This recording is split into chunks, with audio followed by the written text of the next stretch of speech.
Colonel Laura King is commander of the 81st Training Group, where she says they produce about 6,000 cyber professionals each year.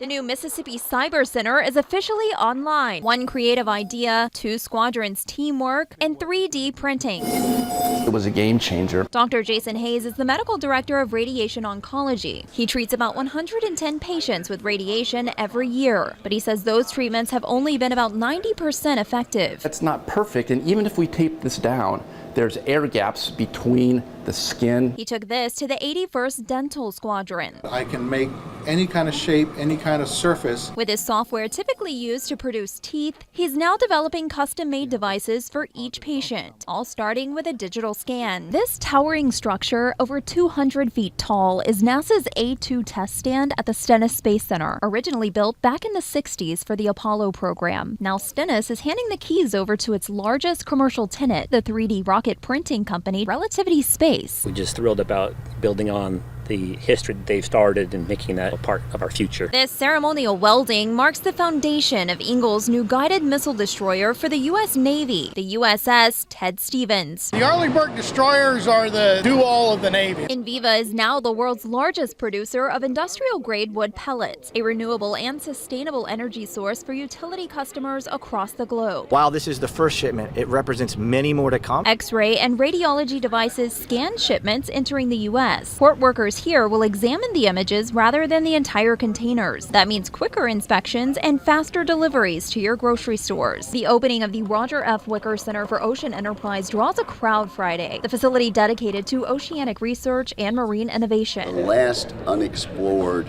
frontier is actually the bottom of the seas. This is Carl in ROVNav. Go ahead. Yeah, we're ready to do a photogrammetry pass. More than 2 centuries old, 64 feet long, and resting on the sea floor. Was the industry. It was the only whaling ship that was lost in the Gulf. All of the wood is deteriorated away, but this is the wreck. It's located about 100 miles from the coast here in Pascagoula and 6,000 feet below sea level.